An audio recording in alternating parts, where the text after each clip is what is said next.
getting ready to clean up on a good idea, Bob. I think so, Tech. And if you'll give me a hand, maybe I can convince Joe here that we're on the right track. I don't know what you and Tech are cooking up, Bob, but I'll bite.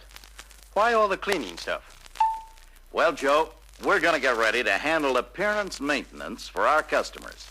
Tech and I looked into the opportunity, and we think it's got good service possibilities. You mean we can make money on cleaning? That and more, me boy. We can keep owners happy and win lasting customer goodwill and a service that's getting more important. You tell them, Bob.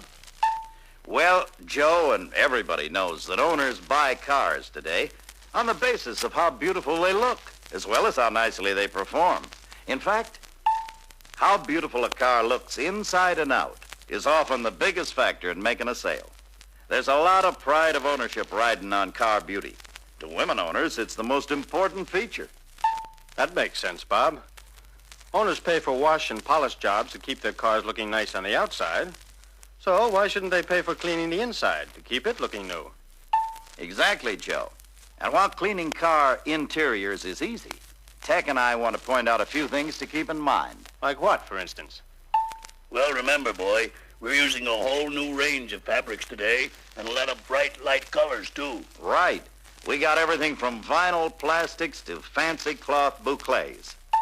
My own car here, for example, sure has a variety of materials. Your car, too, Joe, has different fabrics inside. So let's try out some cleaning methods on our own cars. Okay by me. I really learn best by doing. Frankly, my car can stand cleaning. I've got a few spots that need taking out. You're like a lot of other owners, Joe. There's a big market for cleaning service. Right. And cleaning is different from what it was years ago, when we had only one material to contend with. Some cars today have cotton headlining, vinyl trim, rayon acetate seats, nylon, and rubber floor mats.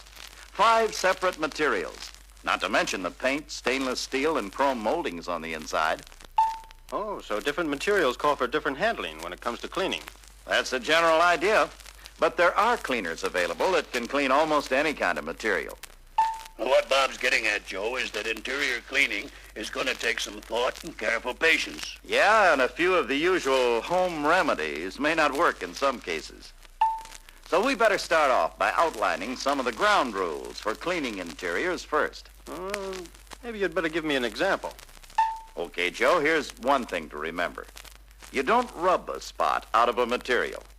Rubbing can drive the stain deeper into the fabric and make it harder to remove. Instead, you use a cleaning agent to loosen the grip of the spot, and then use a cloth to draw it out like a magnet. In other words, the agent lifts the soil particles into suspension so they can be transferred to the cloth.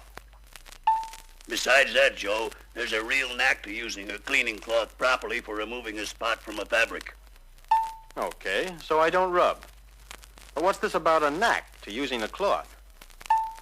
Well, suppose we take a typical spot on my seat fabric. The first thing to do is vacuum, wipe, or brush off all you can from the entire surface of the seat. You know, remove whatever's loose to begin with. Quite often, that takes care of more than half of the spot. What's left, then, is a stain caused by the spotting agent. To remove this, use a Turkish towel type of cleaning cloth, because it picks dirt up better. Dampen a small area with the proper cleaning solution. Then, pass the cloth quickly and lightly over the stained area. Yeah, and use a sweeping lifting motion. Start gliding the cloth against the material and release pressure as you pass over the stained area. Your initial contact will transfer part of the stain to the cleaning cloth. A few more strokes will loosen most of the remaining particles. As soon as you see this transfer begin, take a new clean area of the cloth and lightly wipe the spot dry. This removes more of the stain and prevents soaking the fabric. Move the cloth again and dampen a new area of it to start your sweeping motion. Don't be afraid to use a whole cleaning cloth for one tiny spot. That's what a cleaning cloth is for. Right, Joe. Keep changing the cloth as soon as it begins to get soiled. Otherwise, you might switch the stain from the cheap cleaning cloth to the costly fabric. I see. Don't be stingy with the cleaning cloth. That's it. Now, besides cloths, there are other basic items involved in cleaning. There are mechanical tools. In addition to water, all-purpose cleaner, detergents, and dry cleaning solvents. What do you have in mind in the way of mechanical tools? Simple things, Joe, like a whisk broom, soft and hard bristle brushes, a vacuum cleaner, and a dull knife. Speaking about simple things, adding an ordinary laundry detergent to water is often all that's needed for cleaning vinyls, hard plastic, leather materials, and rubber floor mats. But you have to be careful, Joe. Never use a strong detergent like that used on walls and woodwork. You might streak or fade the upholstery. Okay, I'll watch it. I know detergents on the outside finish in the hot sun can sometimes cause streaks. Using dry cleaning solvents also calls for extra care and plenty of good ventilation. They have to be used sparingly and wiped dry to avoid damage to the finish on plastic, vinyl, or leather material. On seat upholstery, don't let solvent soak through the fabric. The solvent can damage the foam rubber cushion underneath. It can get sticky, then later solid and lumpy when it dries, and it won't be spongy in that area. On headlinings, Joe, too much solvent can soak through and dissolve some of the materials in the silencer, so it runs and stains the lining. Uh-oh. That I sure better watch then. By all means, Joe. Now, Car Clean is another safe, all-purpose cleaner we can use. It removes most spots, but you should always clean the entire seat or panel so you'll maintain an evenly cleaned appearance. Sometimes there's a completely dirty seat or interior to take care of. In this case, an overall cleaning job with Car Clean is your best bet. I see. Is this better than using solvents? Well, Car Clean won't dissolve tar, trim cement, or asphalt stains. On these, use solvents first.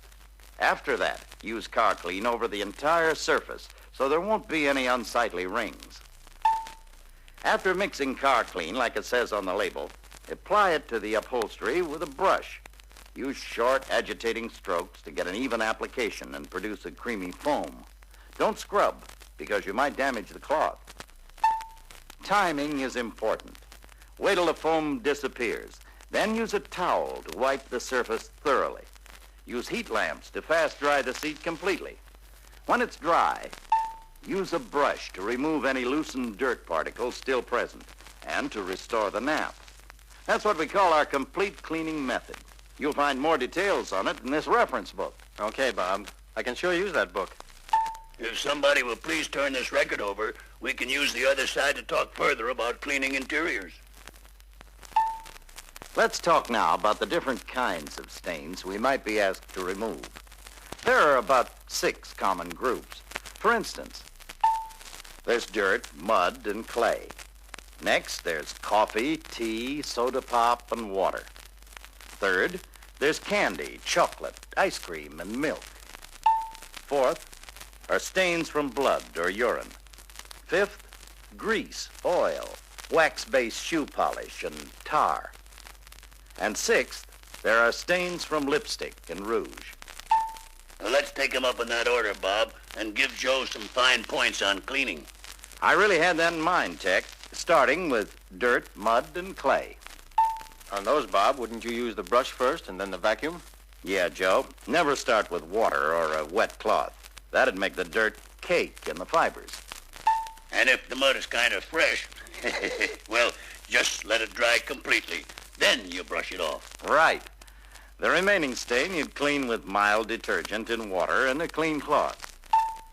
Coffee, tea, pop, and fruit stains are removed best with boiling water in a clean cloth. Hot water helps dissolve these spots. But don't you dare douse the seat with hot water. No, just dip the cloth in hot water. Then pass it quickly and lightly over the spotted area. When the area dries completely, restore the nap with a brush. How about a water stain? Well, try cool or lukewarm water on a cloth, Joe, not hot water. Dampen the cloth and pass it lightly over the stain. Feather the edges as you go along. Let the area dry and repeat the treatment if necessary. When the water stain disappears, use a brush to restore the nap. If water alone won't work, use Car Clean and that complete cleaning method we talked about. Okay, I'll keep it in mind. Any other cleaning tips? Well, when it comes to candy, chocolate, ice cream, and milk, use a dull knife to scrape them first. Be careful not to damage the fabric. Then, wet a clean cloth with a laundry-type detergent in warm water. Wipe the upholstery toward the center of the spot with a lifting motion. Then wipe the area dry with a clean cloth. Repeat this until the spot is removed. When the area dries, brush it to restore the nap. Afterward, it's a good idea to clean the whole seat or panel. Say, that seems to work out okay. Now, how warm should that water be? Keep it on the cool side, Joe. Hot water will set candy and milk stains. Tech's right. Now, on blood or urine stains, sponge them first with clear, cold water. Then wash lightly using lukewarm water with a laundry-type detergent. Rinse off the area with cold water and let it dry. When dry, brush it to restore the nap. Golly, that's not hard at all. I always thought bloodstains were tough to remove.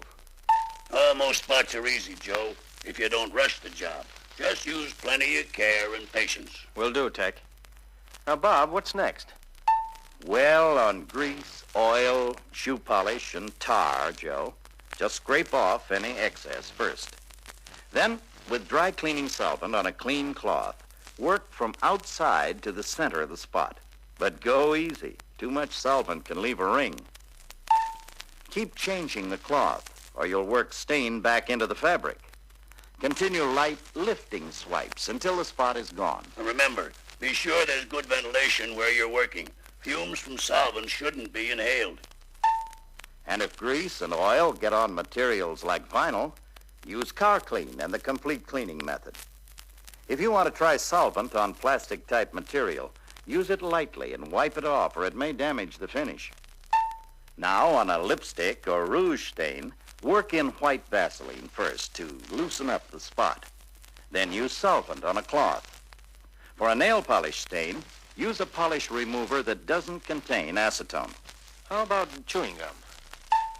With gum, scrape off as much as you can. Then use solvent on a cloth to dissolve the rest. Use a lifting motion to pick up all the particles. Okay, Bob.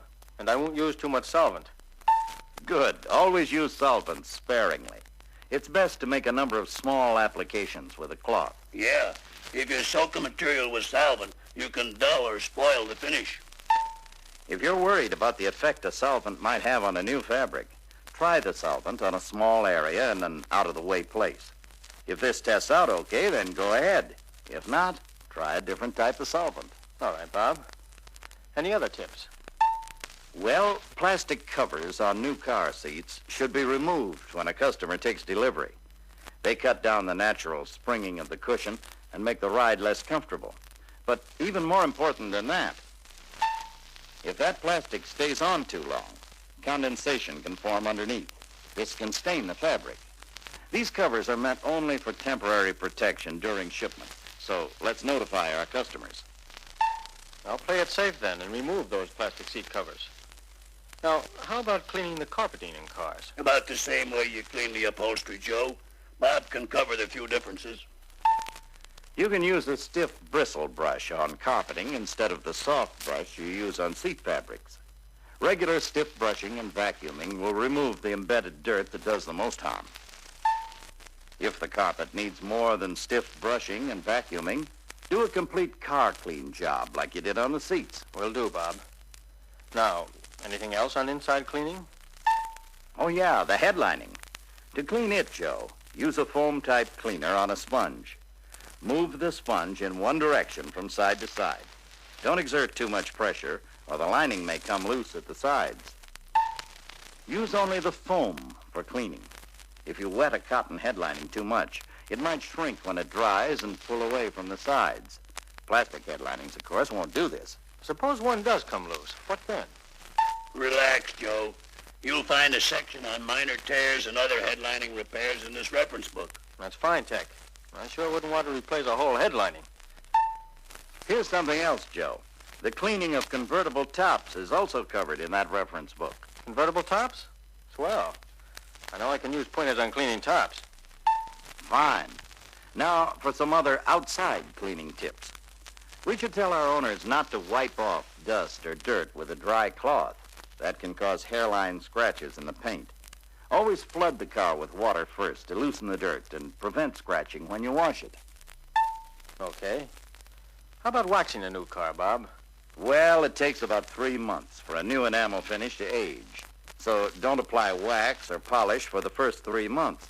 During that period, surface dirt should be washed off regularly with clear, cold water. Detergent in water with a quick rinse will remove stains and road film that water alone won't wash off. After 3 months are up, then you can use a polish. There's a great market for the items we have available. An owner can use all of them to keep his car looking shiny and beautiful. Yeah, Tech, that I know. Now, here's a question. How about using silicone polish? Almost every polish contains silicone, Joe. But remember, new paint just won't stick to silicone. So if a car's in a collision and needs repainting, remove all that silicone with silicone cleaner. If you don't, fish eyes will form in the new finish. Yeah, Tech. How well I know that one. I'll watch it. Here's a suggestion on cleaning chrome. If it's chipped during a minor collision, rust might get a start. If so, clean off those rust spots as soon as they show up. Then apply chrome protector or a good paste wax. And to remove bugs, use baking soda on a damp cloth. That neutralizes the acid from the bugs and they wash right off. Nice going, Bob. You're really up to date on this subject of cleaning. Yeah, Tech, after you needled me into it. But I'm really serious about promoting cleaning as another service we can offer our customers. Attaboy, Bob. And with Joe to help out, I just know you're going to deliver the goods. You'll not only make it pay, but you'll also keep owners happy by maintaining the beauty of their cars inside and out.